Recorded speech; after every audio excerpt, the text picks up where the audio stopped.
Entonces, veamos lo que es el conjunto de operadores que conmutan.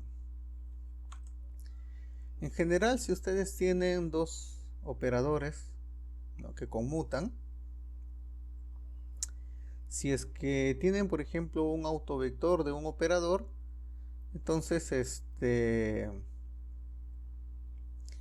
esta multiplicación también es un autovector también de ese operador, además de ser con el mismo autovalor.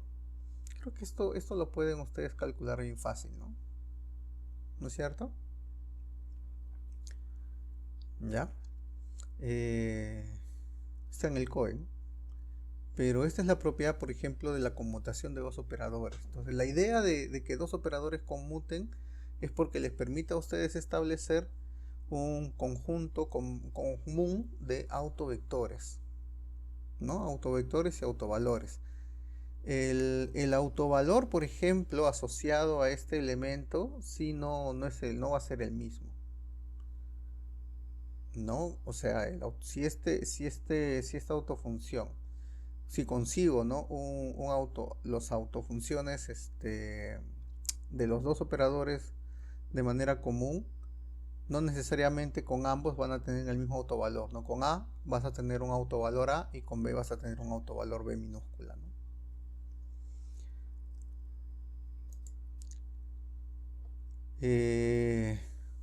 Si tienen, por ejemplo, ustedes un autovalor A minúscula de ese operador, y este es degenerado en orden Gn, recuerden que eso depende del tipo de raíz asociado justamente a este autovalor, ¿no?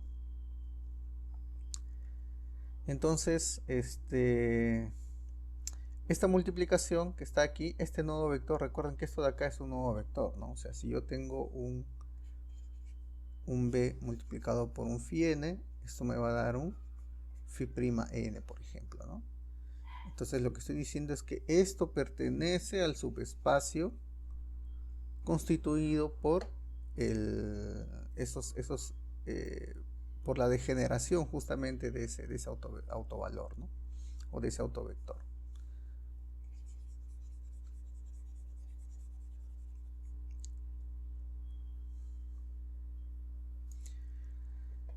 Ahora, en ese sentido, con estos dos elementos ya juntos, yo puedo entonces reescribir este teorema 1 y decir, ¿no?, si dos observables A y B conmutan, todo subespacio de A es globalmente, se dice, invariante bajo la acción de B, ¿no? Es decir, yo tengo un espacio A asociado a un lambda n, tengo un subespacio,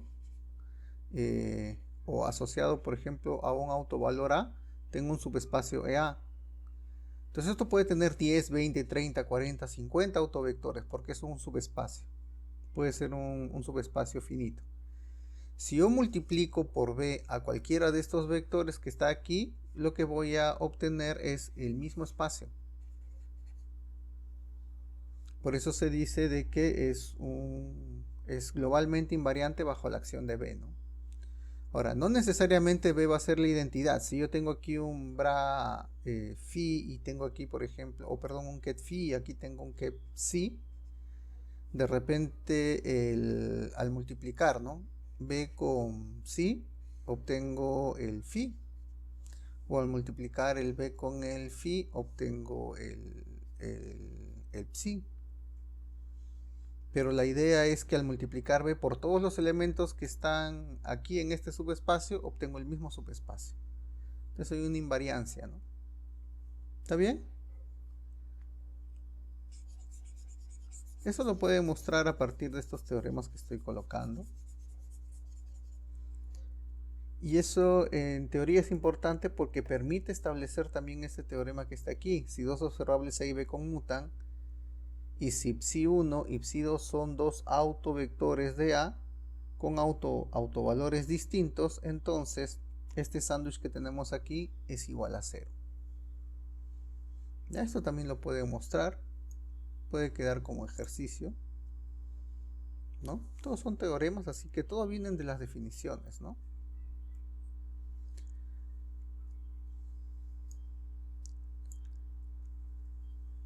Entonces, a partir de esto, es posible mostrar también que si dos observables, dos operadores conmutan, es posible construir una base ortonormal con autovectores comunes a ambos. Esto deben haberlo trabajado bastante en sus cursos de mecánica cuántica. Esto es básico, es bastante básico. Entonces quedan como ejercicios los teoremas, ¿no? Profesor, tengo una duda, Ujú. algo que no me queda muy claro. Sí, Entonces, si yo tengo dos operadores que conmutan, ¿necesariamente tienen que tener el mismo autovalor? puedes construir, ¿no? Construir una base ortonormal con autovectores comunes a y a B. ¿Qué es lo que sucede? Supón, por ejemplo, que tienes un psi1, tienes un psi2, que son autovectores del operador A. Entonces tienes aquí un A1 y tienes aquí un A2, ¿no es cierto? Psi1, psi2. Entonces, ¿qué pasa si tú multiplicas A por una combinación lineal de psi1 y psi2?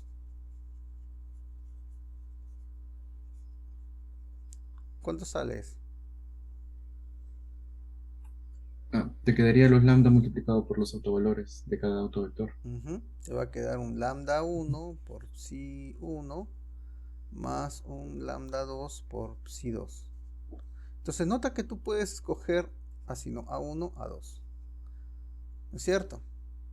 Nota que debe ser posible escoger tu lambda 1 y tu lambda 2 de tal manera que tú obtengas un número multiplicado por lambda 1, ¿no?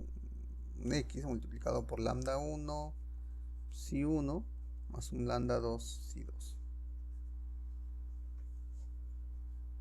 Existe una forma de hacer esa construcción.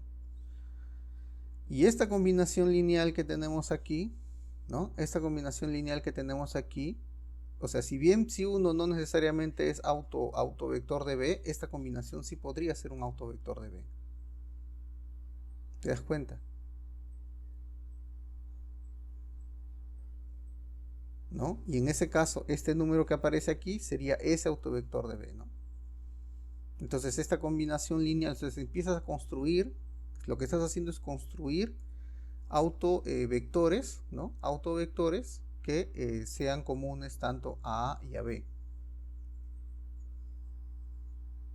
¿Sí? Eso lo han hecho en mecánica cuántica, supongo, en uno, ¿no es cierto? Sí, sí, sí. Sino que, por ejemplo, Deben haberlo digamos, hecho, ¿no? deben haberlo hecho de forma matricial, ¿no? No sé, pero por ejemplo, mi duda era, digamos que yo tengo un operador LZ y un L cuadrado, ¿no? En mecánica cuántica. Si yo lo aplico, digamos, a una misma función de onda, me van a dar autovalores diferentes, por más que esos operadores conmuten. No, me estoy Claro, equivocando. son autovalores distintos, pero el Ah, autovector es común, ¿no? claro. Ajá. Entonces, más que todo por ahí va mi pregunta, ¿no? O sea, tengo dos operadores que conmutan, pero sus autovalores son distintos. Existe un conjunto de autovalores que sean comunes, con autovalores distintos. O un conjunto, perdón, de autovectores que sea común, pero con autovalores distintos, sí. Sí, es eso lo que estoy diciendo. Pero de la forma en que tú lo dices, es como si yo dijese lo siguiente. O sea, cuando tú lo dices, yo lo entiendo así. A ver, tengo un operador A y este operador A, obtengo sus autovectores. A1, A2, A3, etcétera. De la forma en que tú lo dices, es como si dijeses así. Entonces, estos autovectores también son autovectores de B, solamente que estos autovectores son, tendría con un autovalor B1, por ejemplo. Ya, esto sí no. No necesariamente este autovector o este otro autovector tienen que ser autovectores de B, pero sí lo puede ser una combinación lineal. Ah, ya, Entonces tienes perfecto. que Sí. llegar a construir los autovectores de B. Si es que estos dos operadores conmutan, es posible hacer esa construcción. Pero no necesariamente los autovectores que tú encuentres van a ser directamente autovectores de B. Ok, profesor, está mucho más claro. Ya, de la forma en que tú lo preguntas, yo lo entiendo así, ¿no? ¿Alguna otra pregunta?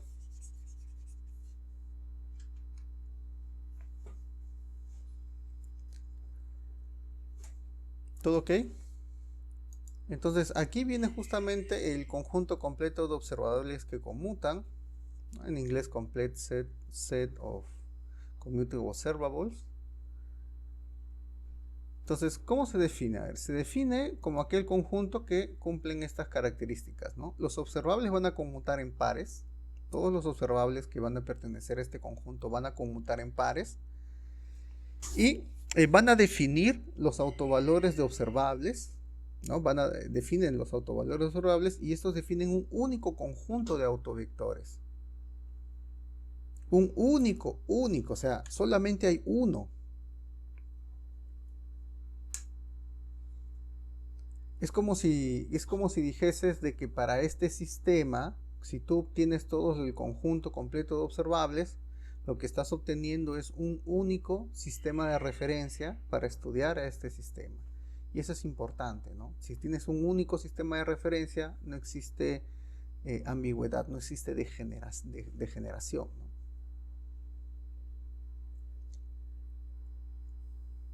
¿Estamos de acuerdo? Esa es la característica de un conjunto completo de observables que conmutan. Tienen un único conjunto de autovectores. Y este único conjunto de autovectores está asociado a los autovalores que van a tener sobre esos autovectores. Por eso es que se escriben así, ese conjunto, esos autovectores comunes se escriben así. Por ejemplo, si hablo del operador A, el operador A aplicado sobre este autovector me va a salir este autovalor, ¿no? El operador B aplicado sobre este autovector me va a salir este autovalor. El operador C igual, ¿no? Aplicado sobre este autovector me va a salir este autovalor. Y eso es importante porque imagínate que saliera otro autovalor, ¿no? Si saliese otro autovalor, pues no sirve. Porque tiene que estar bien definido este observable, ¿no? No puedes medir una cosa y que te den dos posibles valores, ¿no? Ya es mecánica cuántica, pero no es magia, ¿no? ¿Hasta ahí alguna pregunta?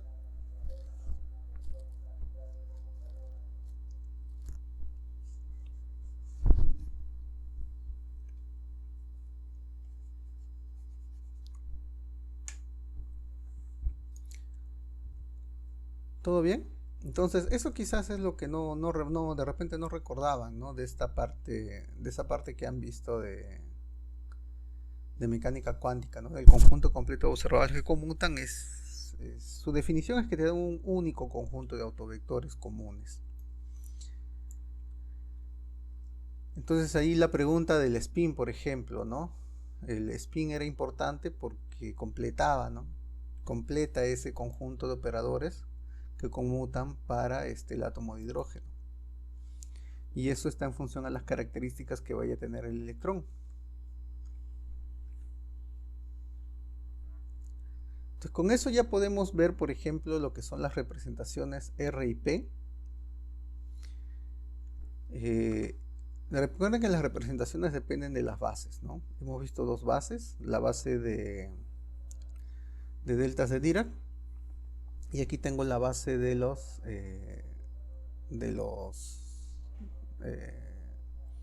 aquí tengo la base asociada justamente a las ondas planas. Entonces, cada una de estas bases me va a dar una representación. Ya voy a representar estas bases, las voy a representar usando la notación de Dirac. ¿Cómo lo represento? Esta base la voy a representar de esta manera, base R o base de configuraciones, y esta base me va a representar la base de momentos, ¿no? Esta es la base de configuraciones o de configuración, y esta es la base de momentos.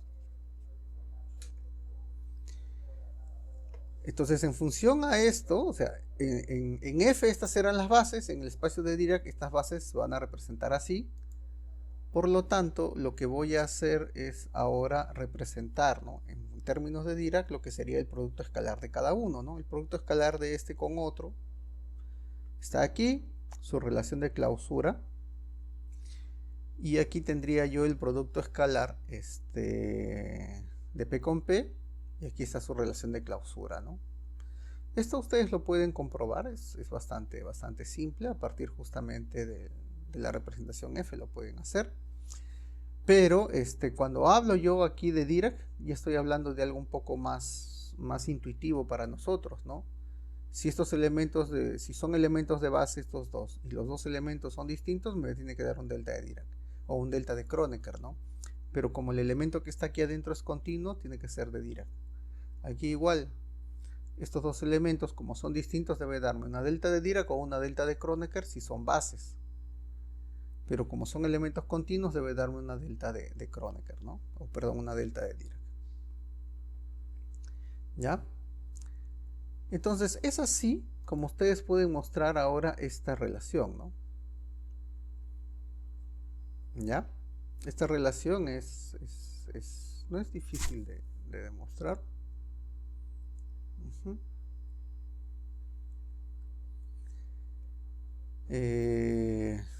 Pásenlo a la integral, por ejemplo, pasen aquí pasen justamente a la forma de la base y ya está, ¿no? Es decir, tú vas a tener un D3R de este R sub 0 a la izquierda. El R sub 0 a la izquierda sería el delta asterisco de R menos R sub 0 multiplicado por este phi que está aquí. Entonces tendrías un phi de R. Por lo tanto, esto te va a salir phi de R sub 0, ¿ven? Ahí está. Igual en el P, ¿no? Lo sustituyen en la integral y resuelven la integral, ¿no? En el caso del P, por ejemplo, sería la integral de D3R por 2pi h bar a la menos 3 medios de e a la i sobre h barra p sub 0 r, y esto multiplicado por el phi de r.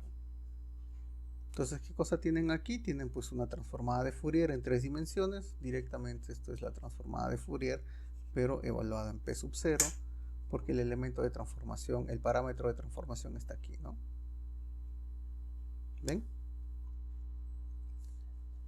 Y esto es importante porque una vez que ustedes han mostrado esto, ya tienen una forma de pasar cualquier elemento de Dirac, ya tienen una forma de pasar cualquier vector de este espacio de estados de Dirac al espacio F de configuraciones o al espacio F de momentos, que es lo que es útil en mecánica cuántica. Es lo que hacemos los físicos a cada rato, ¿no? O trabajamos en el espacio de configuraciones o trabajamos en el espacio de momentos. ¿Está bien? Y esto lo pueden generalizar, ¿no? Esto está para un R sub 0 y un P sub 0, pero ustedes pueden generalizar esa relación de esta forma. Ya, eso lo pueden generalizar así.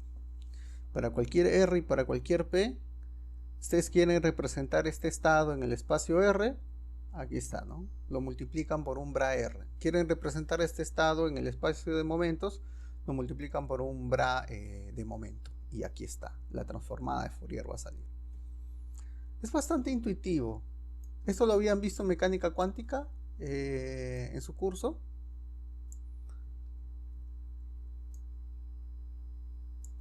La notación de Dirac es algo que se usa en la actualidad, es bastante usado, ya tienen que aprender a usarlo.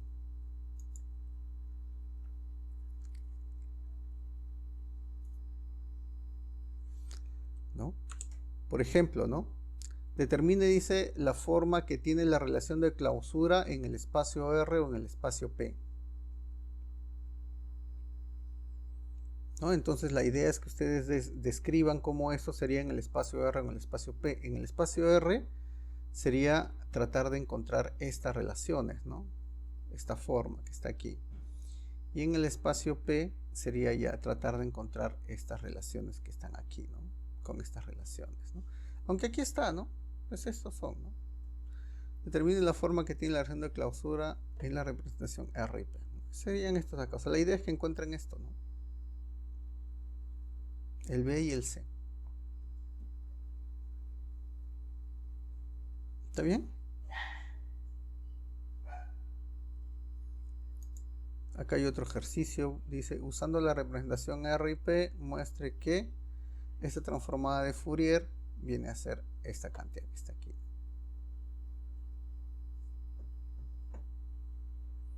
¿No? La idea es empezar con la notación de Dirac y llegar a esto. No es difícil, ¿no? Te agarras. El phi de P vendría a ser el P phi. Y lo que tú puedes hacer aquí es hacer meter, por ejemplo, la clausura, ¿no? La integral te va a salir de D3R de P R R phi. Entonces aquí ya tienes, por ejemplo, el phi de R, ¿no? Esto que está aquí, tienes que mostrar que es este elemento, ¿no? Este, junto con el 2pi h barra, ¿no? ¿Qué es esto en realidad, no? Es esto de acá. O sea, para pasar, ¿no?, de esta representación de Dirac a la representación en R, aquí tendrías que multiplicar por un R, ¿no? Y ya pasas a esta representación. ¿Ven? Y tienen que jugar con estas notaciones de Dirac. Tienen que ir jugando ahí.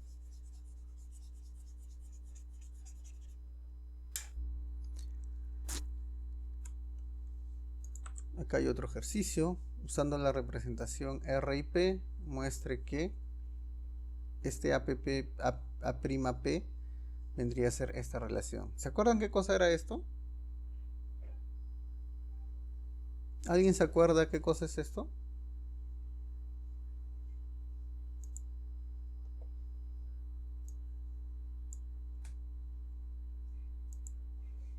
¿Nadie?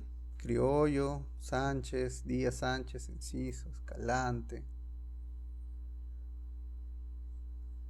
Inostroza, López. ¿Nadie se acuerda qué representa esto? ¿Qué es esto? ¿Cómo van a hacer el ejercicio si no saben qué es esto? No son como los elementos de matriz del operador A, pero en la representación de momentos. Ya, entonces, en notación de Dirac, ¿cómo sería este A? A ver.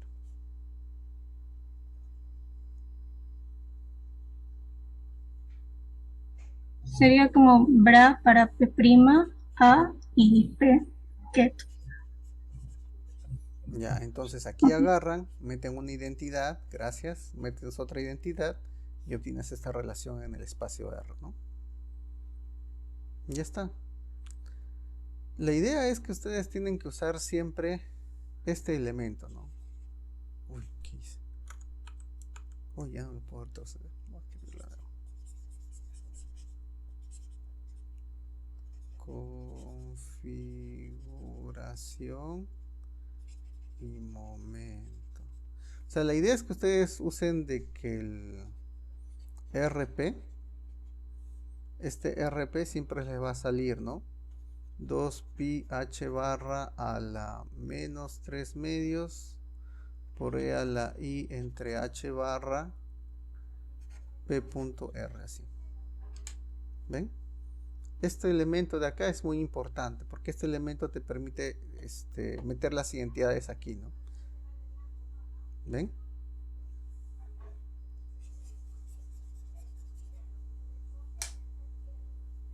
Ya está. ¿Alguna pregunta hasta aquí? Recuerden que son libres de preguntar, ¿ya? Más bien preguntando es que van a ir aprendiendo si es que no entienden algo, ¿no?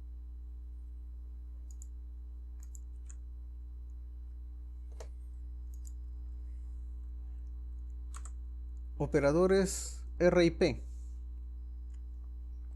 Ya habíamos definido cómo era la operación de multiplicación por por la coordenada X, ¿no? Si tengo defino este operador X que trabaja sobre el espacio F, y ese vendría a ser simplemente la coordenada X multiplicado por F. Entonces yo puedo, ¿no? Yo puedo escribir esto ahora usando la notación de Dirac. ¿Cómo lo escribo? Mi estado, ahora lo escribo en notación de Dirac. El operador lo escribo aquí a la izquierda, X, Y, Z.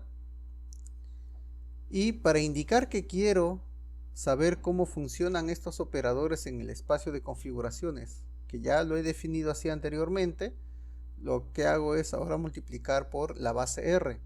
Si multiplico aquí por la base de R, este bra de la base R de la izquierda está diciéndonos, oye, quiero que esto lo escribas como si estuviéramos en el espacio de configuraciones. Entonces, en el espacio de configuraciones, estos operadores son operadores multiplicativos de esta forma. ¿Está bien? Entonces, este es el mandatorio. El bra es el mandatorio, es el que les está diciendo o les va a decir cómo es que ustedes quieren, ¿no? que se comporte el operador. Entonces, como ejercicio, por ejemplo, si tienen esta representación en el espacio de Dirac de este sándwich, muestren de que esta representación del espacio de Dirac en el sándwich representa esto utilizando la identidad en el espacio de configuraciones, ¿no? Metan aquí la identidad del espacio de configuraciones aquí, creo, a la izquierda o a la derecha, va a ser igual y tienen que llegar a esta expresión. Aunque aquí es sin asterisco, ¿no? Aquí no va el asterisco. ¿Ya? Después esto lo van a hacer de manera intuitiva. O sea, ya van a saber de que de aquí puedes pasar aquí directamente, pero es importante que sepan cómo hacer ese cálculo. Igual, por ejemplo, para el caso del espacio de momentos, en el espacio de momentos, yo puedo, por ejemplo, definir cómo funcionan estos operadores multiplicativos también de momentos, que funcionan de manera igual que estos operadores multiplicativos de posición, ¿no? Entonces, en el espacio de momentos, estos operadores son simples multiplicadores. ¿Se dan cuenta? Entonces, a partir de esta definición, en el espacio de Dirac, ¿no? Para seguir esta misma reglamentación que está aquí, pueden ustedes mostrar ahora de que este operador px, por ejemplo, en el espacio de configuraciones ya no se va a comportar como un operador multiplicativo, sino que se va a comportar como un operador derivativo. Entonces agarran y meten, por ejemplo, aquí, podrían, por ejemplo, meter aquí la identidad, ¿no?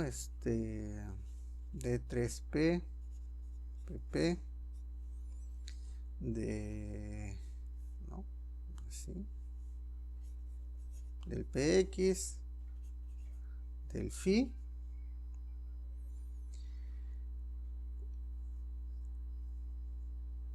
y pueden meter en el lado izquierdo, o bueno, pueden trabajar aquí así, y aquí, por ejemplo, van a tener la integral de D3P de RP, que ya saben que es la función de onda plana. Tendrían aquí el P de x phi. Como aquí está trabajando en el espacio de momentos, eso saca un px, ¿no? Te va a quedar un p phi y te va a quedar aquí una integral de d3p rp, ¿no es cierto? Y luego pueden ustedes aquí sustituir qué cosa es esto en el espacio de configuraciones y qué cosa es eso en el espacio de momentos, ¿no? Te va a salir esta función de onda inversa, aquí te va a salir la función de onda plana, ¿no? Onda plana, y aquí tienen el p de x, ¿no? Y se van a dar cuenta que este p de x ustedes lo pueden obtener igualando a una derivada respecto de x de h barra sobre i de la integral de d3p de la función de onda multiplicado por phi, porque cuando esto ingresa a la integral como esto de acá ingresa la integral, como la integral es en P, ingresa normal y no afecta a la transformada de Fourier porque esto tiene variable P, solo va a afectar a la función de onda plana.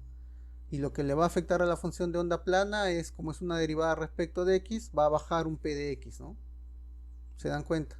Entonces así es como ustedes muestran esta relación que está aquí.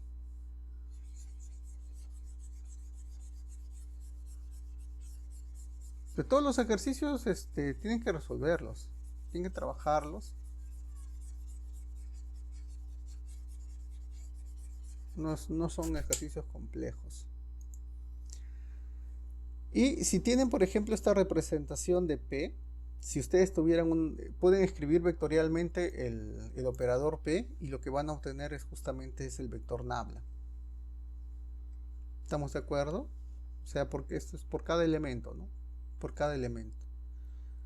Recuerden que esto de acá ustedes podrían reescribirlo como una matriz columna, ¿no? Escribirlo como un R Px de phi, R Py de phi, R Pz de phi, y es un vector en 3 dimensiones, ¿no? Es como si tuvieras el operador en 3 dimensiones, ¿ven?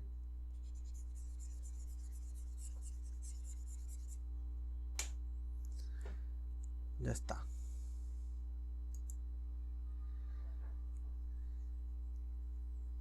A ver, este es otro ejercicio. Muestre que en el espacio de configuración, o sea, que se cumpla esta relación, ¿no? No es difícil demostrar esto. En general pueden ustedes mostrar de que la conmutación de R con R siempre va a dar 0, P con P va a dar 0 y R con P siempre va a haber esta delta de Kronecker que está aquí. Muestren de que X y PX son hermitianos. Eso también lo pueden hacer usando las propiedades que están aquí.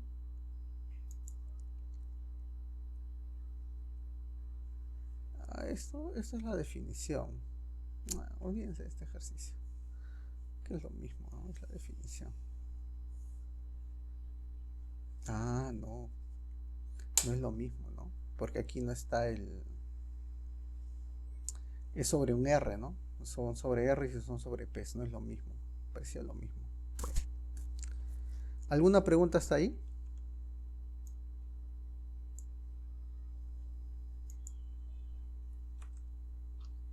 Ese último ejercicio no lo entiendo muy bien. No es definición también eso, como el 1.34, solo que en vez de phi hay un R. Un P. Podrías intentar hacerlo así, ¿no? Sustituyendo aquí el R o sustituyendo el P. Sí, así lo puedes hacer, pero no es definición, porque esto de acá sería general, ¿no? La idea es que hagas sí eso y que luego elimines o sea, tienes que justificar por qué eliminas el bra, ¿no? Del lado izquierdo. Es así. Tienes que justificar, ¿no? O sea, a la definición tú tienes algo a la izquierda. Aquí no. Aquí a la izquierda no hay nada. Eso quiere decir de que esta relación es una relación para todo bra. Entonces tienes que justificar por qué es una relación para todo bra, ¿no? Ya, pero eso no serían ecuaciones de valor propio en el espacio de estados. Claro, o sea, lo que quiero es que muestres de que este autovector tiene como autovalor propio en el espacio de R al X, ¿no? Ya. Pero si fuese el P, no sería eso, ¿no? Vale, ya. Eso es lo que quiero que muestren a partir de estas definiciones, ¿no?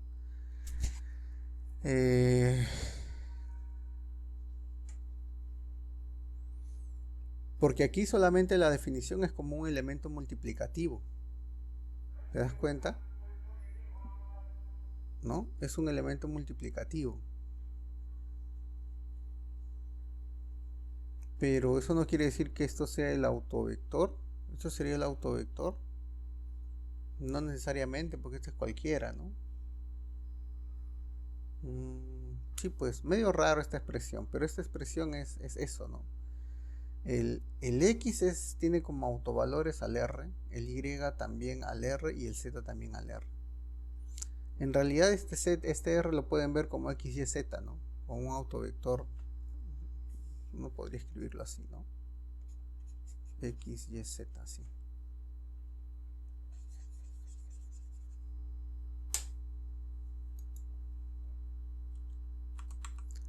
Bueno, ¿alguna otra pregunta?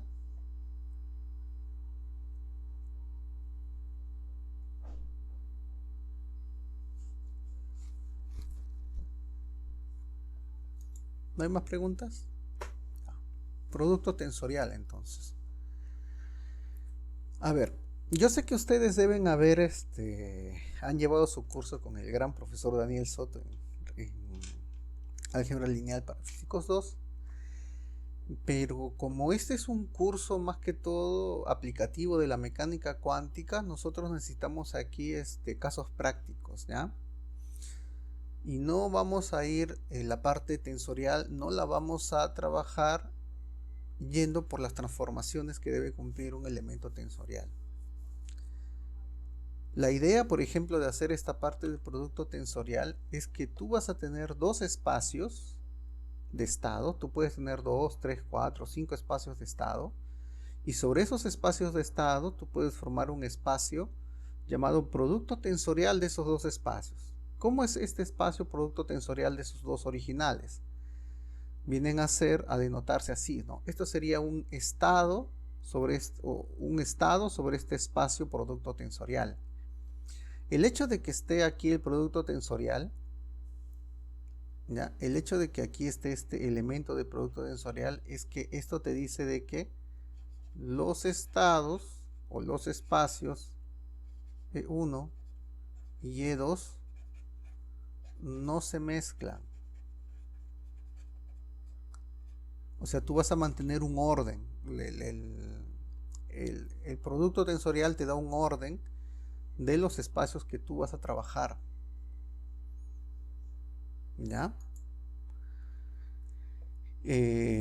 Por ejemplo, ¿no? Tú puedes tener linealidad con respecto a un elemento con respecto al otro.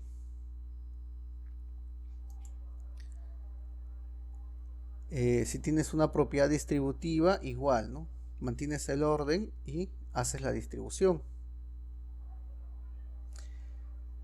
Va a existir una base. Va a existir una base que te va a construir todo este estado, todo este espacio que está aquí.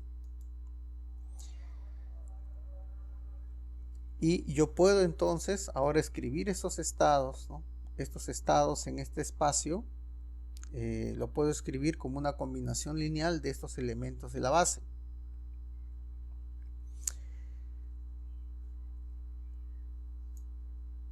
Ahora, es usual que este elemento de base que tengo aquí, este elemento de aquí y este de aquí, es usual que sea, por ejemplo, la combinación lineal de las bases que están aquí. Pero es de todos, ¿no? Todos los productos posibles. Entonces eso me permite hacer esa construcción del estado producto tensorial que está aquí. Puedo definir mi producto escalar en este estado. Ahora, es usual, ¿ya? Es usual que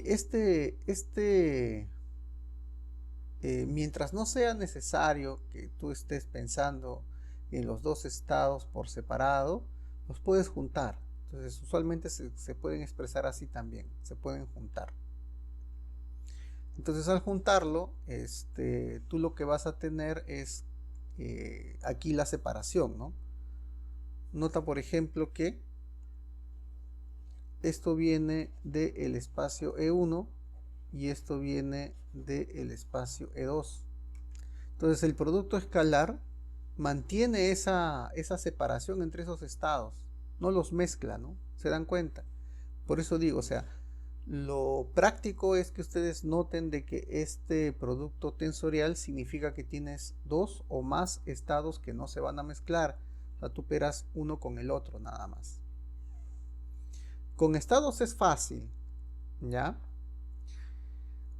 Trabajar esto con operadores sí resulta un poquito más complejo. Puede resultar un poquito más complejo por las notaciones que hay. Pero por ahora trabajemos con los estados y con los operadores de uno y dos cuerpos. Sobre todo con los operadores de un cuerpo. Los de dos cuerpos sí son un poquito más difíciles, ¿no? Aquí por ejemplo les coloco, ¿no? Por ejemplo aquí estos elementos de base. Este elemento de base del estado 1, elemento de base del estado 2, igual aquí. Entonces cuando hago el producto escalar agarro E1 con E1, E2 con E2 y aquí tengo justamente el resultado, que es la delta de Kronecker por cada uno de los estados que tenemos aquí multiplicando de manera tensorial.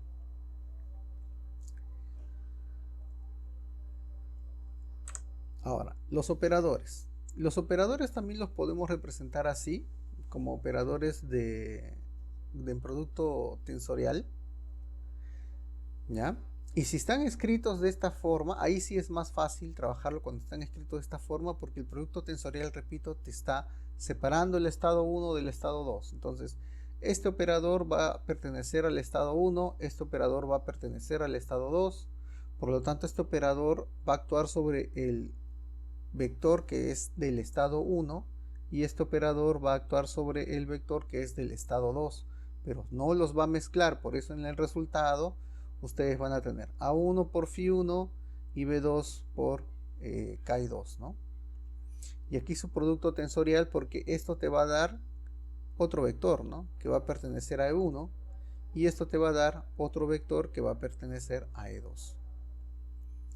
Pero si tú quisieras representar esto matricialmente, eso sí es complejo, ¿no?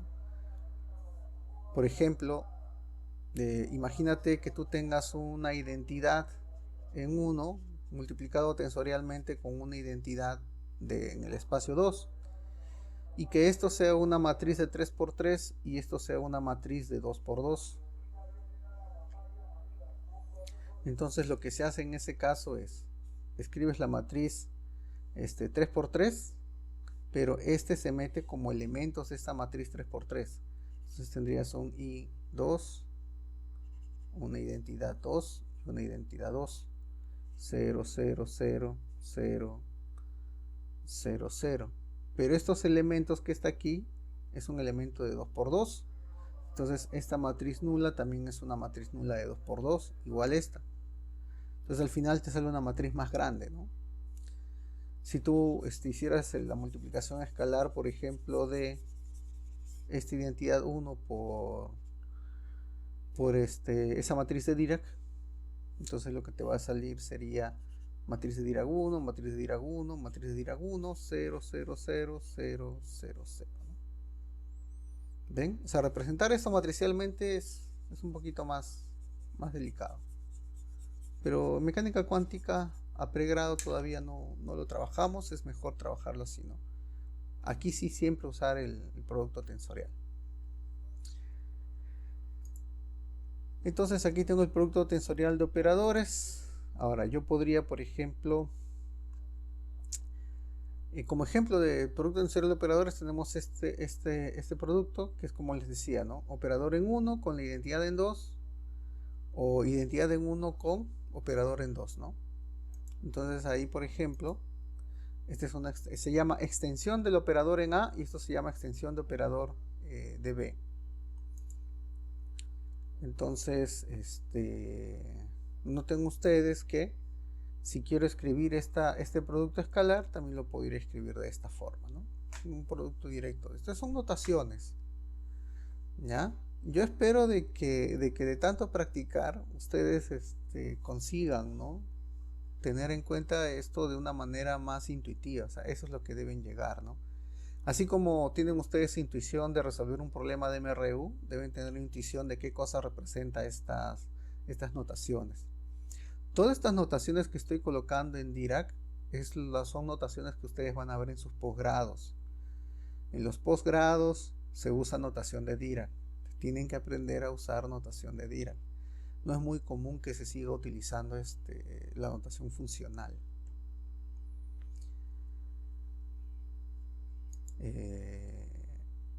Como ejercicio muestran, por ejemplo, que estos dos extensiones de operadores conmutan, ¿no? Siempre van a conmutar y la conmutación es nula, ¿no?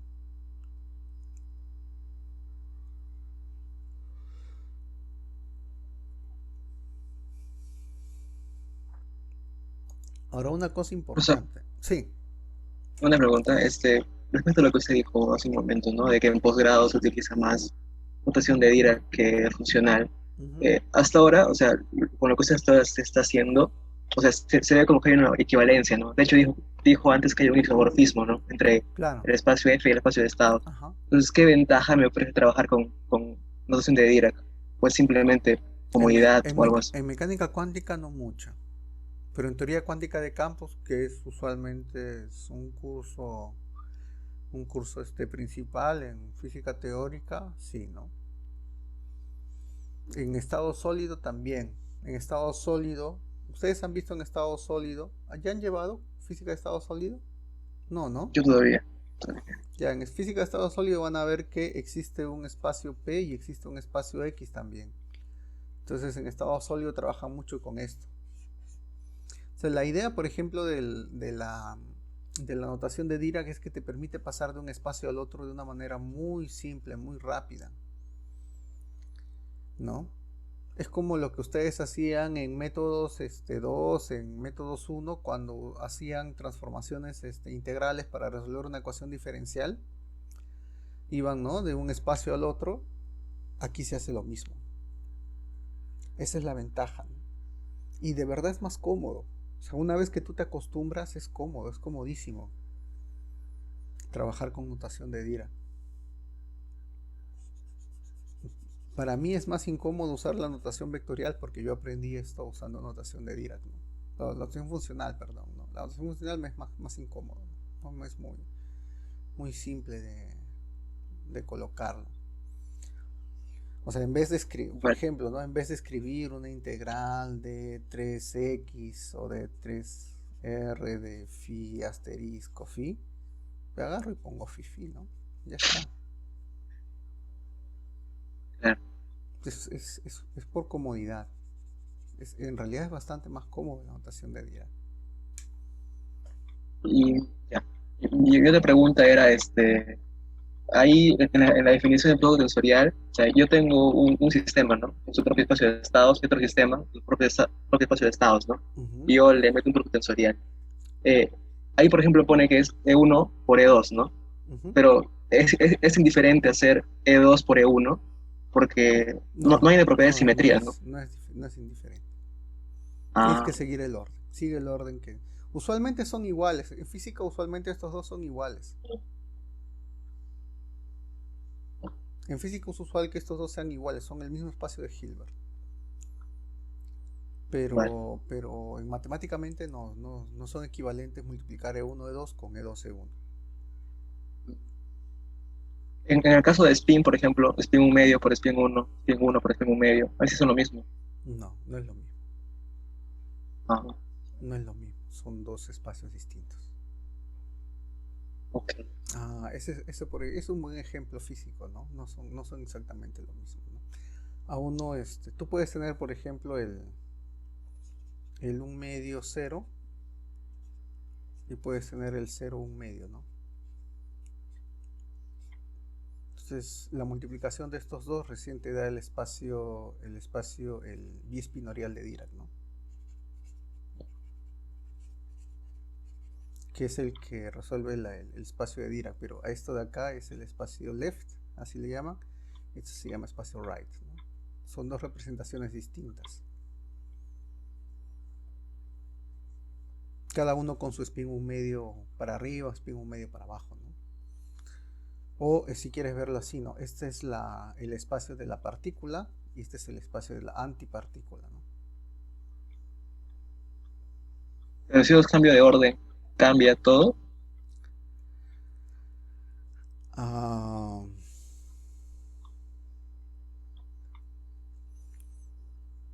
creo que sí. Yo creo que sí, ¿eh? Pero ¿cómo? Yo creo que sí. En la solución, ¿no? Es que la solución es una solución matricial. Aquí tienes uno, aquí tienes otro, aplicado por la función de Dirac. Te da 0, me parece, ¿no? Entonces toda la representación matricial es una representación bispinorial. Entonces aquí tienes unos elementos que tienen signos distintos a otros elementos que están aquí.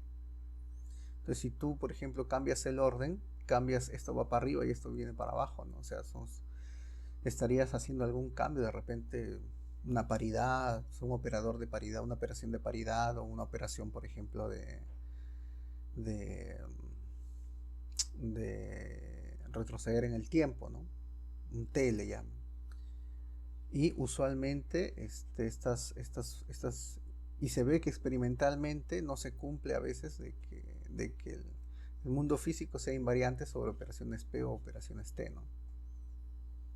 Entonces sí hay diferencias. Por eso es mejor no mantener el orden construido, ¿no? Ok, yo también le decía porque, por ejemplo, en el caso de spin, cuando uno utiliza un producto tensorial, tú podrías tranquilamente como que dividirlo en una suma directa, ¿no? Y con una suma directa en este caso sí ya no hay, digamos, ese inconveniente del orden, ¿no? Que va a dar lo mismo en ese sentido.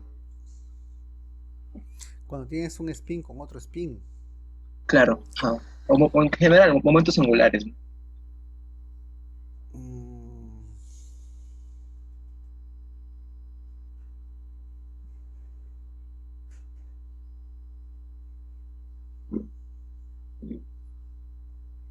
ya, pero esa es otra cosa, ¿no? Si tú tienes, por ejemplo, un espacio, tú dices así, ¿no? L1 cruz L2. Claro. Ya, eso es diferente a lo que yo te decía, ¿no? 1 medio, 0, cruz 0, 1 medio, porque esta es notación biespinorial. Acá tienes más índices. Acá solo tienes un Mm, índice. Aquí tienes un índice. claro, entiendo.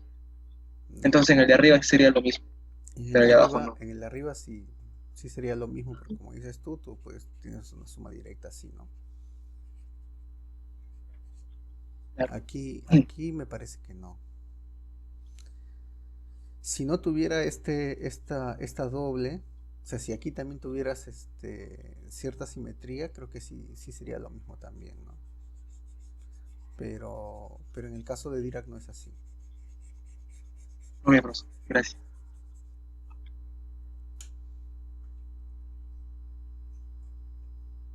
Ya, como último parte de este slide, van a existir vectores del estado E, por si acaso, que no son productos tensoriales de dos vectores E1, E2.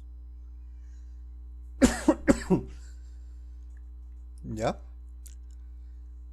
Y existen también operadores aquí que no son productos tensoriales de operadores. Pero por ahora no vamos a trabajar mucho con eso. Cuando llegue el momento ya les voy a explicar mejor esa parte.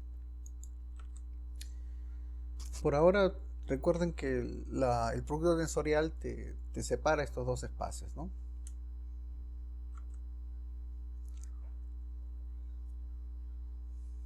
Ecuación de autovalores, por ejemplo, para el caso de un espacio producto tensorial, tú lógicamente de un espacio E1 tú puedes tener sus autovectores con sus autovalores, y del espacio E2 también, ¿no?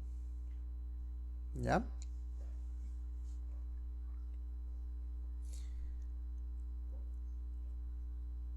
Entonces, a ver, supongamos que queremos resolver esto, ¿no? A ver, supongamos que tenemos aquí un autovector. Ya tenemos aquí una multiplicación, ¿no?, de este operador por esta función, y me está dando aquí el autovalor asociado justamente a la misma función. Entonces, para este espacio tensorial yo quiero resolver esta ecuación, la extensión, ¿no? Este sería como la extensión de A1, el Suchio, multiplicado por un vector que pertenece a ese espacio producto tensorial, me debe dar un número del cuerpo todo este espacio vectorial multiplicado por ese mismo vector. Entonces,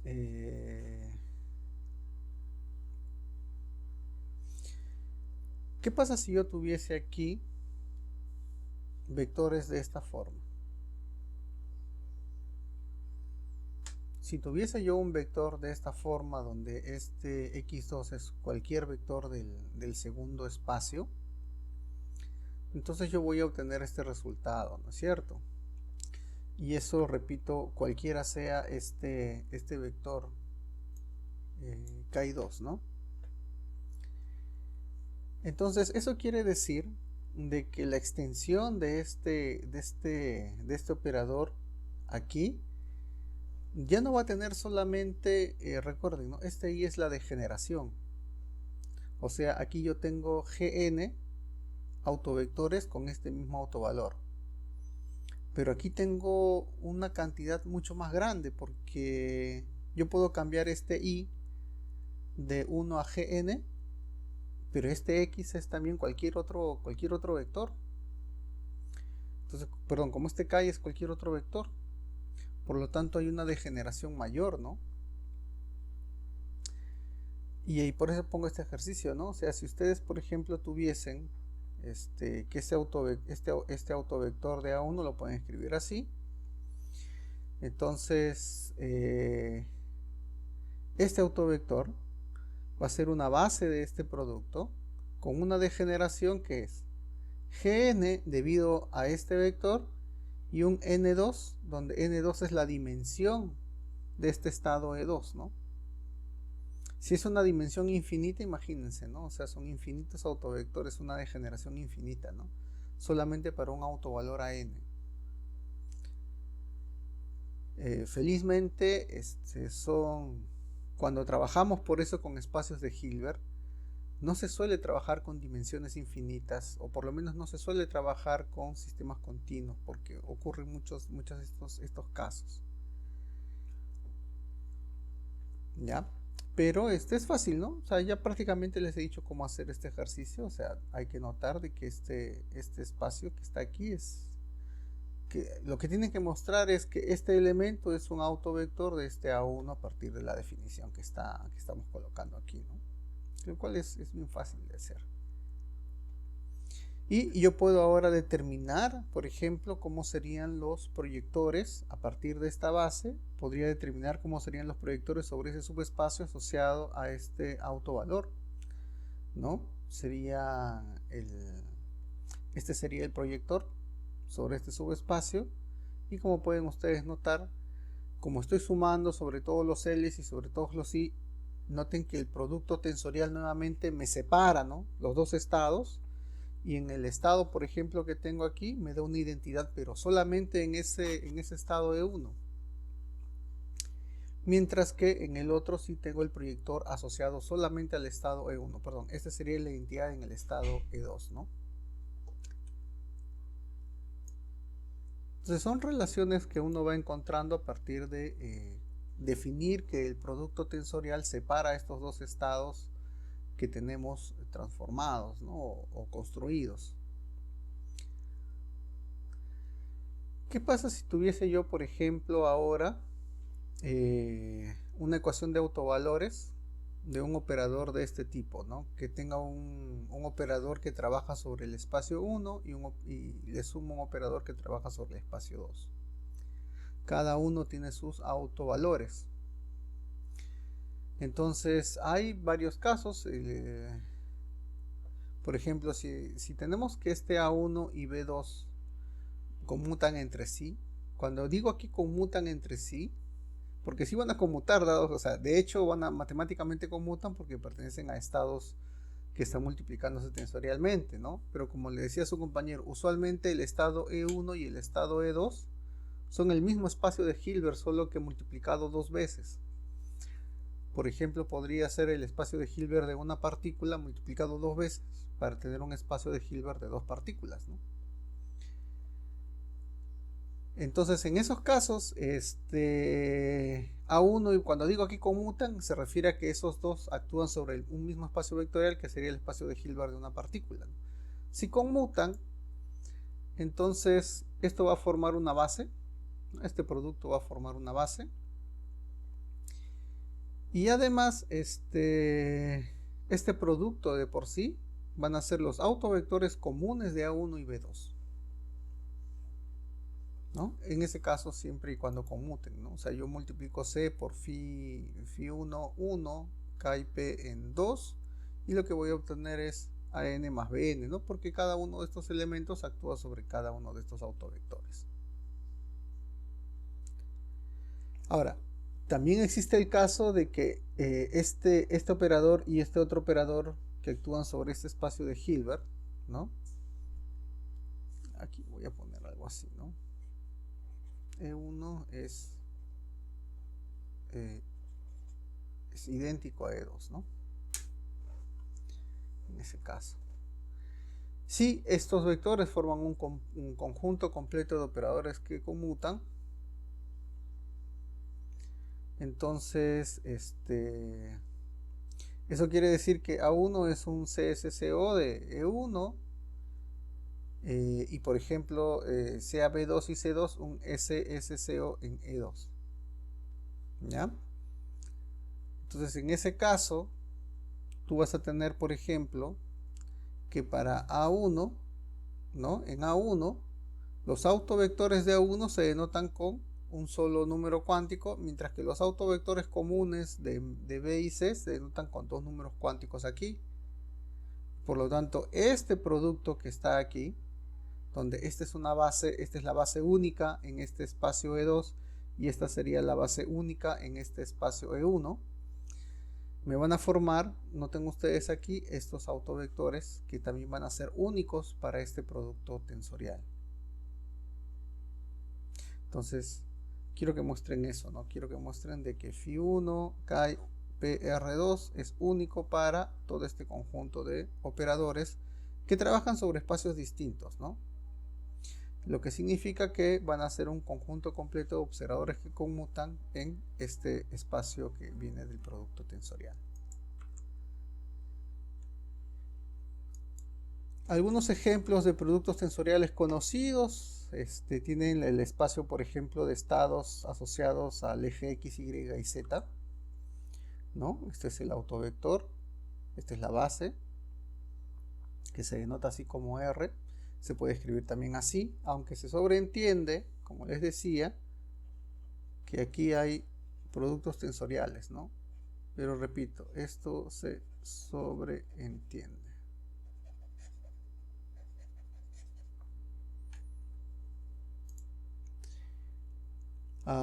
De esa manera puedes definir los operadores multiplicativos en este espacio de configuraciones.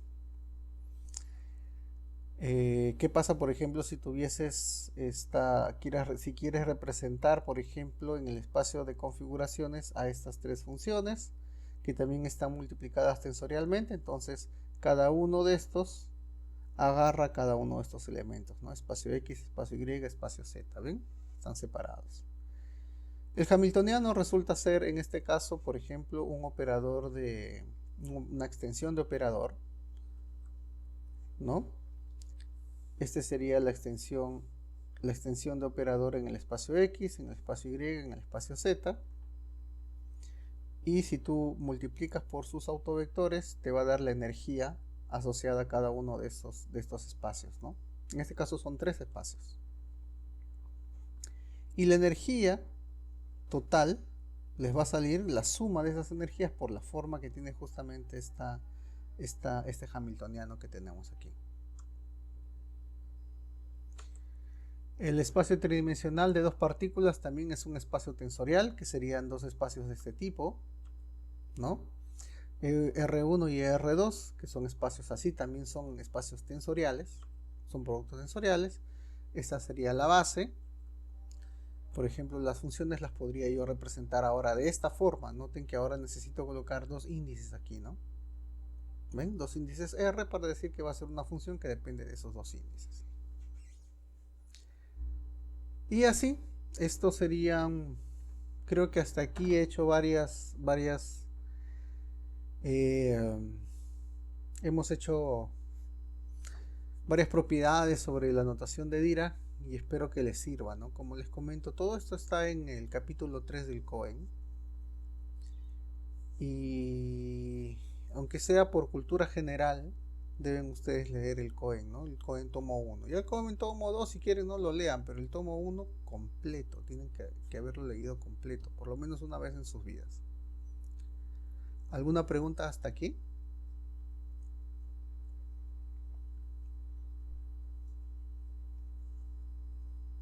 Miren, y eso que no he hecho dinámica. Recién he terminado la parte de cinemática. Cohen. Volumen 1. Indispensable.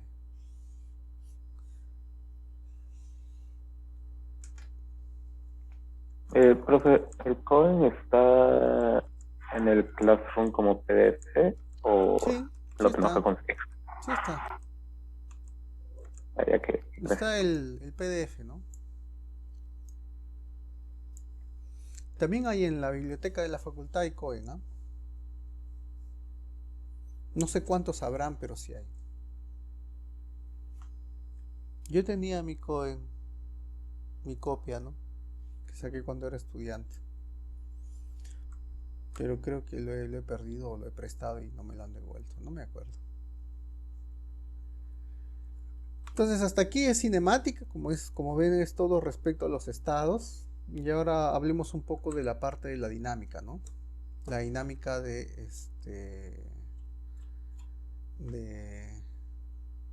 la mecánica cuántica. Esto quizás le va a ser un poco más sencillo a ustedes. Han trabajado ustedes con esta ecuación de Schrödinger, ¿no es cierto? Y ustedes saben qué se reemplaza aquí. ¿Qué cosa es lo que se reemplaza ahí? la energía cinética y la potencial. O sea, p cuadrado sobre 2m más b de x, ¿no? Sí. Ya, no se olviden, ¿ah? No se olviden que aquí se está reemplazando esto que está aquí. O sea, el h es esto.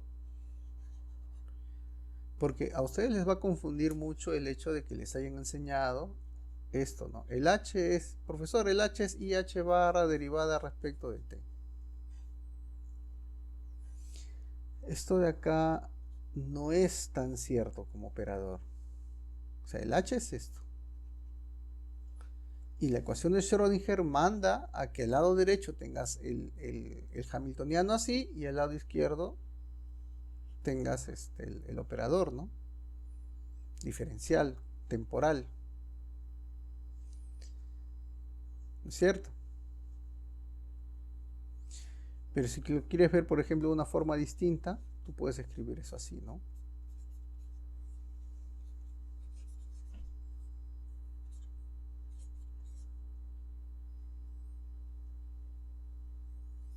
El parámetro t es un parámetro que está por fuera de mi espacio de mi espacio, ¿no?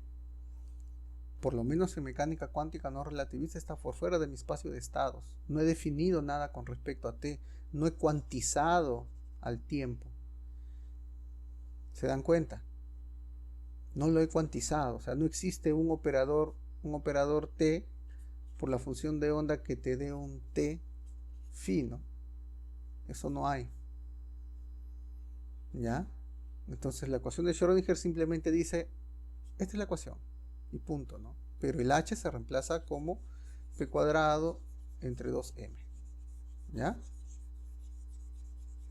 La cuantización del tiempo es un problema desde hace muchísimo tiempo, ¿no? Valga la redundancia. Entonces aquí ustedes tienen la función de onda que tiene toda la información, ¿no? Evolutiva, porque es la que depende de ese parámetro temporal. Y la idea, por ejemplo, de la ecuación de Schrödinger es buscar una ecuación de este tipo.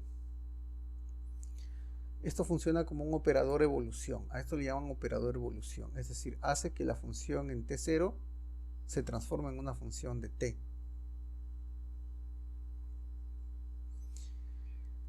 La idea de cómo actúa este operador de evolución implica esta descomposición debe cumplir esta descomposición, ¿no? Es decir, si aquí tengo T0 y pongo un instante entre T y T0, T1, debe haber existir un operador de evolución de T0 a T1 multiplicado por otro operador de evolución de T1 a T2, me debe dar la operación de evolución de T0 a T2 directamente, pues, ¿no? Puedo invertir el tiempo, o sea, puedo multiplicar por un operador de evolución de T0 a T y luego de T a T0, de T a T0. Entonces eso me debe dar la identidad, ¿no es cierto? Por lo tanto, este elemento intercambiado debe darme el inverso, ¿no?, de ese operador de evolución.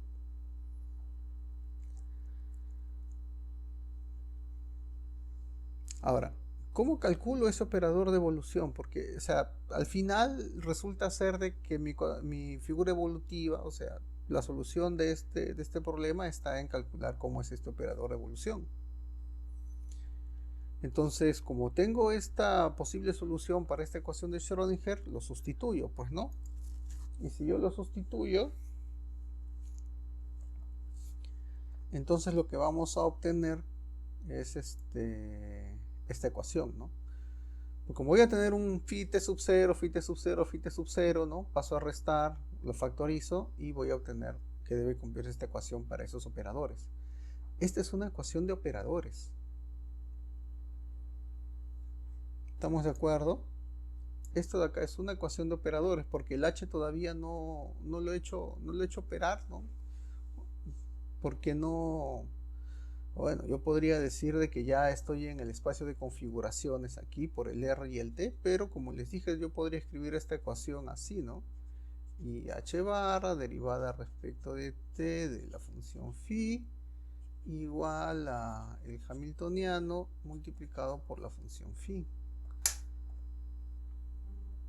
¿no? Igual, o sea, esto lo puedo escribir así, ¿no? Operación phi en t igual a un ut de t sub 0 por phi en t sub 0, ¿no? No pasa nada, ¿no? Uso la notación de Dirac y ya digo, ¿no? O sea, no estoy, me salí del espacio de configuraciones y estoy en un espacio cualquiera, ¿no? Y voy a obtener la misma ecuación que está aquí. O sea, voy a obtener esta misma ecuación, solamente que ahora es una ecuación de operadores, ¿no? ¿Cómo resuelvo una ecuación de operadores? Bueno, puedes, aquí ya se puede tantear, ¿no? Entonces la mejor forma de tantear es asumir que no es una operación de operadores y que se puede resolver igual. Si tú consideras eso, lo que vas a hacer mentalmente es tener un IH barra derivada de U, pasas el U aquí abajo y luego tienes el H y por la diferencial de T y aquí integras, ¿no? Pero esto es operador, esto es operador, ¿no? Entonces esto no debería poder hacerse. Sin embargo, nos tomamos la licencia de hacerlo para encontrar alguna solución, alguna respuesta. Y en ese caso, esa respuesta pasa por esta exponencial, ¿no? Cuando ustedes vean una exponencial de operadores, deben recordar la expansión. O sea, esto de acá en realidad es 1 más esto al cuadrado sobre 2 sobre 1, esto sobre 1 factorial más esto al cuadrado sobre 2 factorial más esto al cubo sobre 3 factorial, etcétera, ¿no? ¿Ya? Entonces, como esta es la forma, por ejemplo, que lo solucionó Schrödinger, ¿no? Él trabajaba de esta manera su operador de evolución. Pero hay otra forma de trabajar el operador de evolución, que es pasar esta ecuación diferencial a una ecuación integral de este tipo, ¿no? Esto es más útil. Esto de acá no es tan útil, es difícil de calcular. Esto de acá es un poquito más útil. Da una figura de solución un poco más simple, ¿no? Más compacta. Pero ambos son equivalentes. La única diferencia es que aquí tú has conseguido, en otras palabras, despejar el ut t sub 0 y aquí no. Aquí nota que tu solución depende del propio operador de evolución. ¿Estamos de acuerdo? En función de estas propiedades del operador de evolución, muestren de que es un operador unitario. ¿Ya? En función de estas propiedades se puede mostrar que es un operador unitario. Y la idea del operador de evolución, ¿ya? Es más que todo, como les comento, solución de la ecuación de Schrödinger. Pero la interpretación más o menos es de esta forma, ¿ya? Tú tienes en un instante t sub 0 un estado, por ejemplo, A, ¿no? La función de onda está en un estado A, ¿no? Eso se llama una preparación, ¿no? Una preparación del estado. De eso también lo pueden leer en el COEN. Y por alguna razón esto va a ir evolucionando con el tiempo, ¿no? Por su dinámica, o sea, porque está interactuando con otros elementos cuánticos, etc. Va a ir evolucionando. Pero en la evolución, no quiere decir que la evolución sea única, ¿no? Lo que sucede en mecánica cuántica es que la evolución puede darse por diferentes caminos. Entonces, cuando esto evoluye, tú puedes obtener en el instante t, puedes obtener un estado B, un estado C, un estado D, un estado E. Por lo tanto, el operador evolución te va a permitir a ti calcular la probabilidad de que en ese instante de tiempo t, por ejemplo, el estado esté en un estado phi.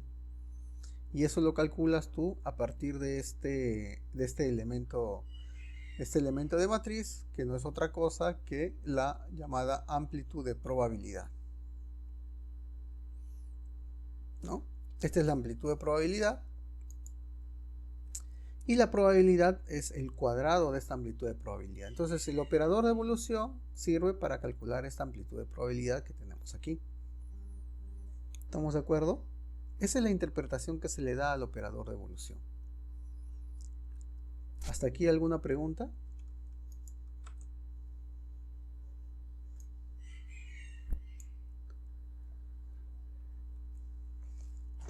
Ahora noten que en esta figura de Schrödinger, ustedes deben haber trabajado mucho con la ecuación de Schrödinger independiente del tiempo. Cuando tú utilizas esto, en esta ecuación no te sale nada por si acaso, ¿eh? Pero si tú utilizas esto para un conjunto de autofunciones del Hamiltoniano, ¿no? Lo que sí vas a poder obtener es justamente este elemento que está aquí, ¿no? ¿Por qué? Porque, a ver, tú tienes tienes el IH barra derivada respecto de t de e a la menos i h t menos t sub 0 sobre h barra multiplicado por la autofunción phi k igual a h por la autofunción phi k. Entonces recuerden, esto de acá no es la derivada respecto del tiempo, ¿no? Es la energía. Por lo tanto, lo que tienes al lado derecho es un EK phi k. ¿Ya? Y lo que vas a tener en el lado izquierdo, si haces la derivada correctamente, puedes poner el h phi k como operador. Entonces al final, esta ecuación que está aquí te permite llegar a esta ecuación que ya no depende de la parte temporal.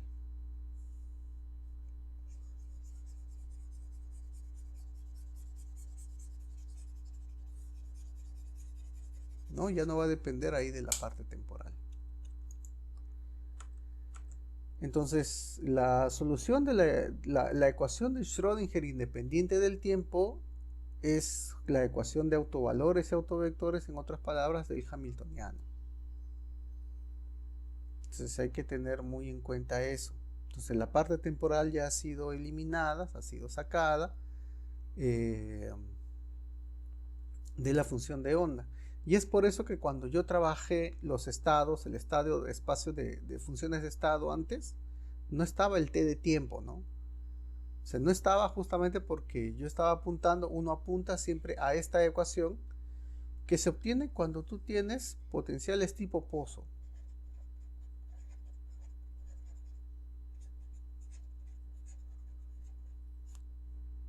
Ya, esta ecuación es válida cuando tienes potenciales tipo Pozo, porque si no, esta energía no está cuantizada. Ahora, estas autofunciones van a formar una base, ¿no? Una base completa para este espacio de soluciones. ¿Y qué pasa si yo calculo la función de onda completa con el operador de evolución? Sustituyo el operador de evolución.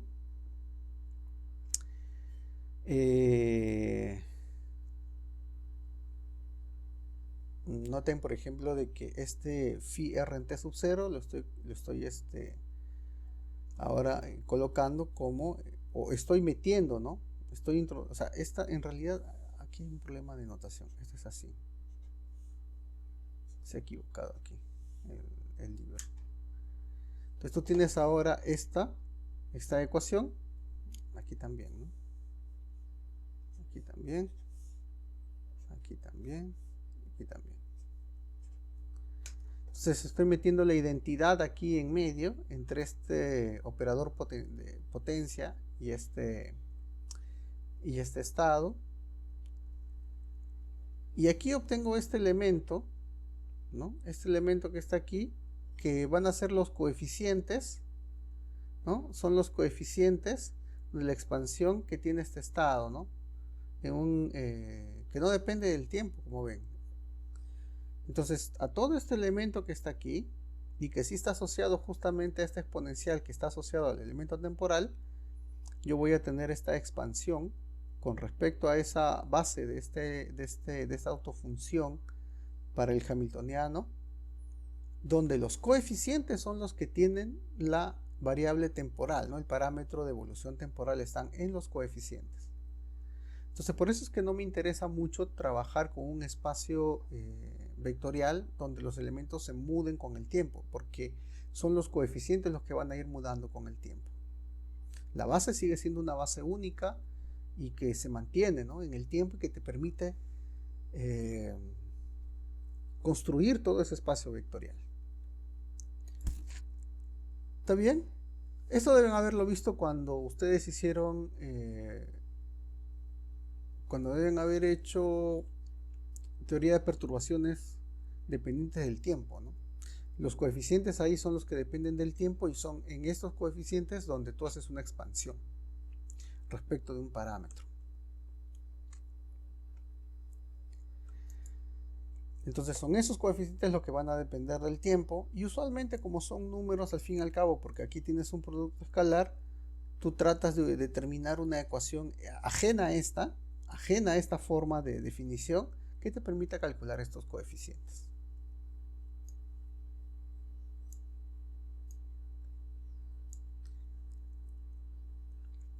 Y en ese sentido, el valor esperado de un operador en esta figura evolutiva de Schrödinger viene a estar dado por este elemento, ¿no?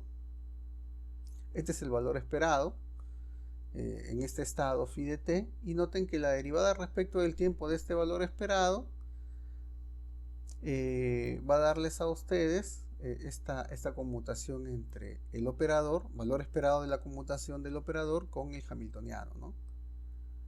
Eso quiere decir que si el operador y el hamiltoniano conmutan, eso quiere decir que este elemento no depende del tiempo, o sea, el valor esperado no va a depender del tiempo, y por lo tanto es una constante en todo el movimiento, en toda la evolución del sistema.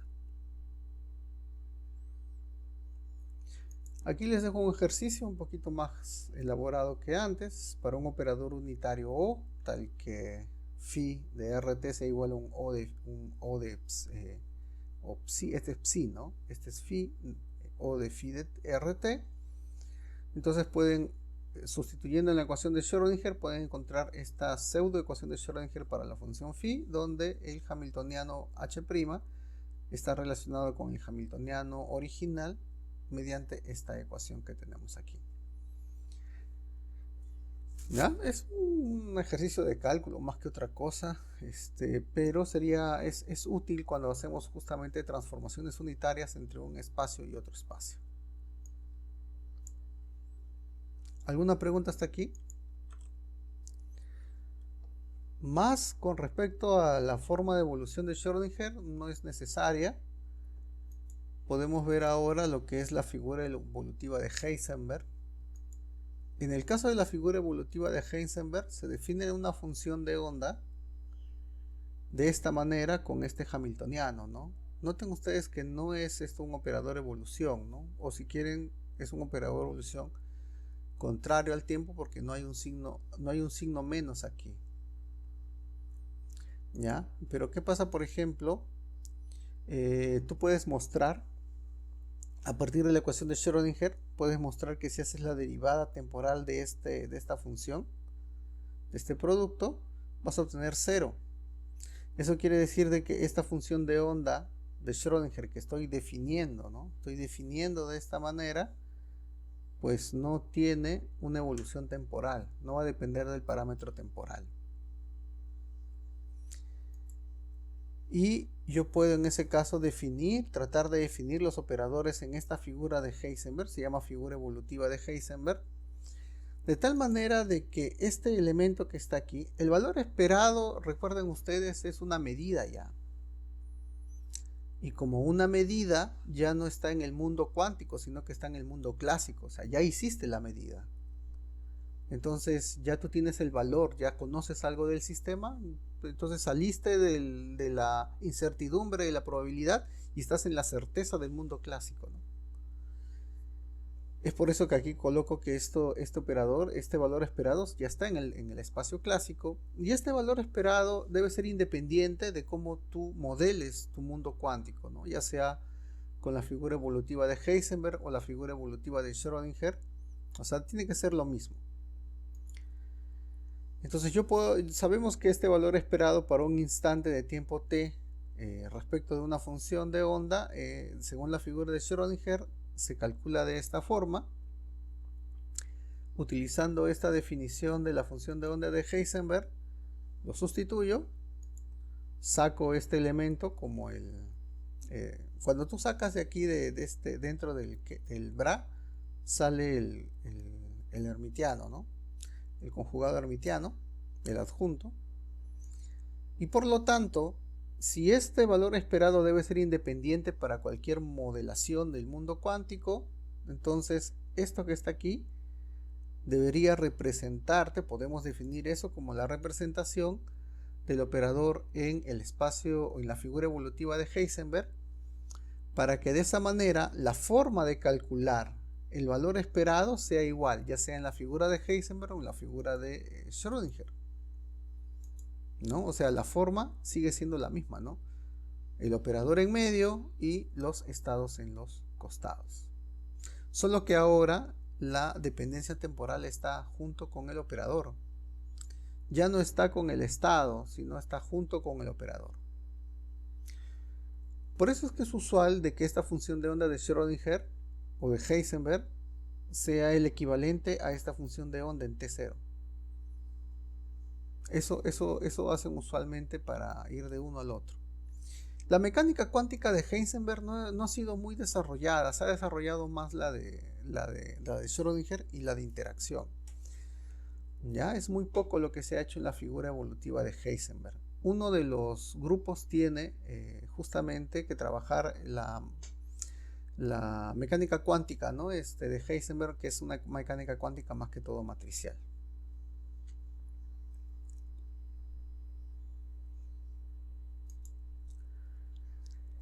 ¿Cómo es la dinámica de la figura de Heisenberg? Entonces la dinámica ya no está en la función de onda, porque la función de onda no tiene evolución temporal. La dinámica va a estar en el operador que depende del tiempo. Ustedes pueden ver aquí en el cálculo de que la derivada temporal de ese operador les va a dar al fin y al cabo esta conmutación del operador respecto del hamiltoniano. Entonces sigue cumpliéndose que si el operador conmuta con el hamiltoniano, entonces si el operador conmuta con el hamiltoniano, entonces es una constante de movimiento, no depende del tiempo, o sea, esto va a salir 0. Y claro, por la definición del operador, ¿por qué si tú pones aquí el h? Bueno, si tú pones el h aquí, esto es nulo porque como el h conmuta con el h, puedes conmutar aquí y cuando esto agarra con esto se van a cancelar, ¿no? ¿Ya? Entonces el H en el hamiltoniano, en la figura evolutiva de Heisenberg y en el Schrödinger son iguales. Incluso, ¿no? Aquí pongo ejercicio para que vean de que si en la figura de Schrödinger A, la conmutación de A y B es C, en la figura de Heisenberg la conmutación de A y B también debe darle C, con todo transformado, ¿no?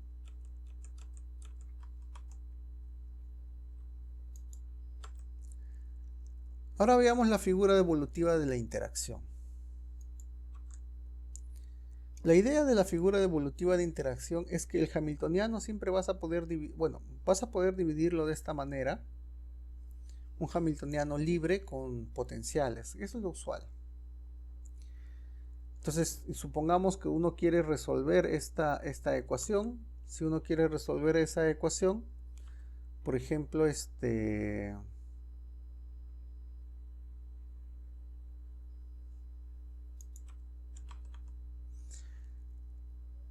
pueden ustedes definir, bueno, aquí definimos tanto la función de onda de interacción como la función de onda, como los operadores, utilizando el H0. No utilizamos todo el hamiltoniano, sino solamente el H0, ¿ven?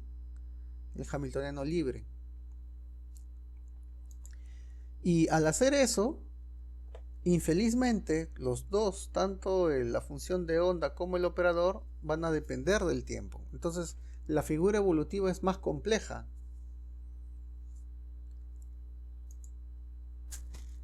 El valor esperado del operador, si queremos mantenerlo, debería mantener la forma, ¿no? Entonces, para mantener la forma, sustituyo, igual que en el caso de Heisenberg, sustituyo las funciones de onda por siguiendo esta regla de la función de onda en la figura de interacción, y obtengo la forma del operador en la figura de interacción, que es esta que está aquí, ¿no? Como ven, se mantiene la forma del valor esperado. La dinámica de la función de onda se puede calcular fácil, en el sentido de que solo tienes que derivar respecto del tiempo y vas a obtener esta ecuación. Noten que se parece a una ecuación de Schrödinger, ¿ya?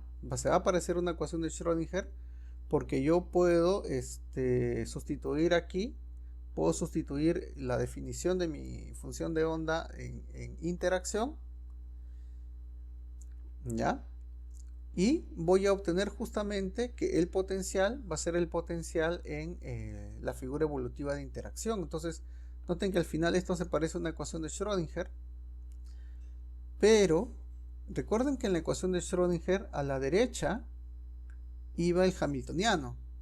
Noten que aquí no está apareciendo el hamiltoniano, sino que está apareciendo solamente la parte potencial del hamiltoniano. Por eso decimos de que la evolución de las funciones de onda en la figura evolutiva de interacción dependen de la interacción que tenga el sistema con otros elementos externos, ¿no?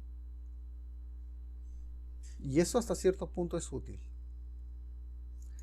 En el caso de los operadores, hagan el mismo ejercicio y muestren de que la evolución, la derivada temporal de ese operador depende de su conmutación, pero no respecto del hamiltoniano, sino solamente de la parte libre. Entonces eso me está diciendo a mí de que el hamiltoniano o el operador evoluye solamente, ¿no? Este operador evoluye siguiendo la parte libre que está aquí, y esto es muy importante, ¿no? Esto de acá es lo importante. En realidad, para la mecánica cuántica relativista, este elemento es importantísimo, esta ecuación. Esto uno se olvida.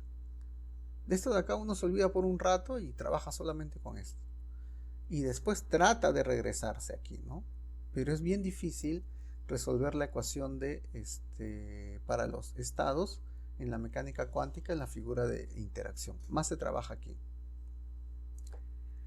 Entonces la figura de interacción sirve bastante cuando se trabaja teorías perturbativas, ¿no? Porque en ese caso los potenciales son pequeños. Si un potencial es pequeño, entonces prácticamente esto es cero y la función de onda es como si no evoluyera, y solamente tengo evolución del operador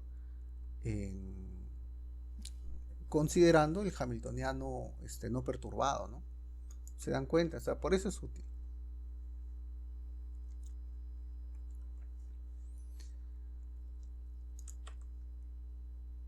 Ahora, yo podría intentar resolver esa ecuación de onda de interacción para las funciones de onda a partir de usar un ansatz, como en el caso de la figura de Schrödinger, ¿no? Un operador de evolución, pero ahora de interacción.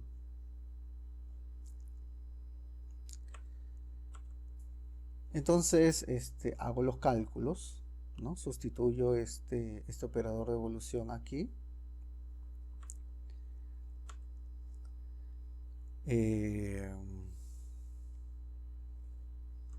Aquí estoy partiendo de la función de onda de Schrödinger, ¿no? De la función de onda de Schrödinger estoy colocando el operador de evolución de Schrödinger y manipulando un poco por la definición del exponencial con respecto al hamiltoniano no perturbado, puedo notar de que justamente mi operador de evolución de interacción es igual al operador de evolución de Schrödinger, pero ya transformado.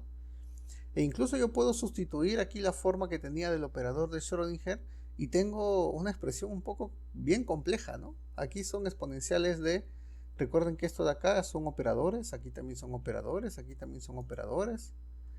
Es una forma extraña a la que el operador del operador evolución, ¿no? Y es extraña en el sentido de que este operador de evolución, recuerden, no es un operador de instantáneo, no es un operador que depende de 2 instantes de tiempo, o sea, es un operador que está asociado a un intervalo. Como ejercicio, muestren ustedes que el complejo conjugado de la transformada compleja de este operador en interacción es el inverso. Lo pueden trabajar a partir del operador evolución en la figura de Schrödinger, y que va a cumplir esta ecuación, ¿no? Del operador evolución. Creo que esto sí lo pueden hacer fácilmente sustituyendo aquí. Y lo que quiero que sí hagan es que saquen el conjugado de esto o de esto, saquen su conjugado y encuentren esta ecuación que también debe cumplirse, donde la diferencia con respecto aquí al de arriba es que están conmutados, ¿ya?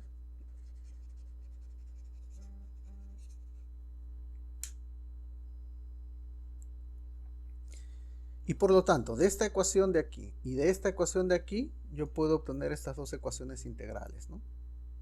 Donde nuevamente aquí toda esta parte y esta parte de acá son equivalentes, pero están conmutadas, ¿no? Y como estoy hablando del mismo operador evolución, estos dos deben ser equivalentes. Entonces, usando esto, ya en la siguiente clase vamos a ver cómo solucionamos esta función de onda, ¿no? Este operador de evolución. Y con eso terminaríamos esta primera parte de la revisión de mecánica cuántica. ¿Tienen hasta aquí alguna pregunta?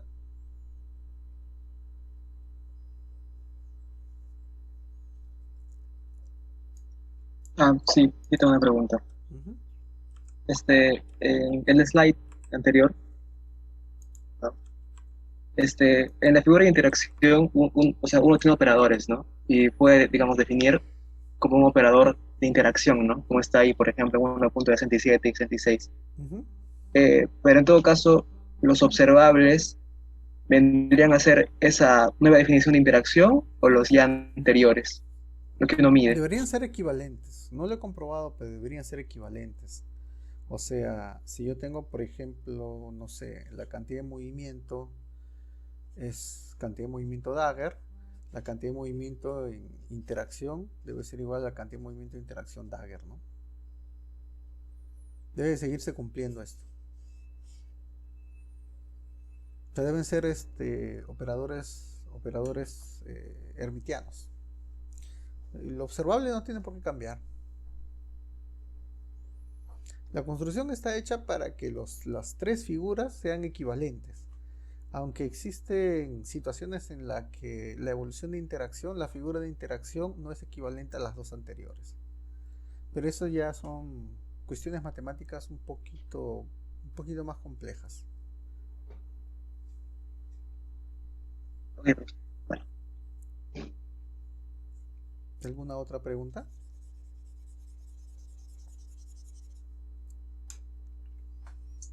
Profesor, yo tengo una pregunta acerca de mañana va a haber clase o porque como es hora de práctica, No, no hay nada mañana. no hay nada. No hay material. Su primera práctica va a ser la siguiente semana. Ok, profesor, gracias. Ok. ¿Alguna otra pregunta? Su PC está asociado a los ejercicios, ¿no? Así que hagan los ejercicios.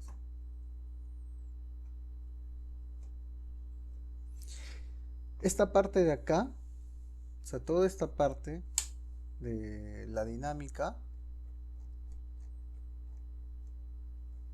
hasta aquí es el code en volumen 1. Esta parte es del Waveflow, ¿ya?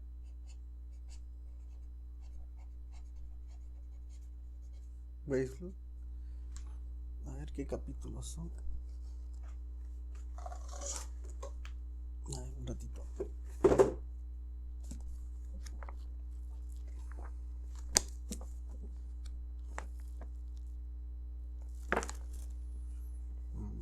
Ujú.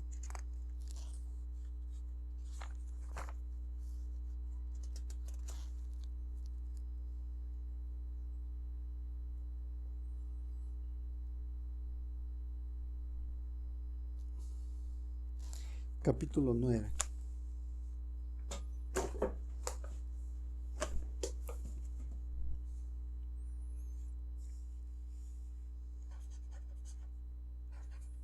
¿Ya? Eso lo pueden ver en el Waveflow capítulo 9.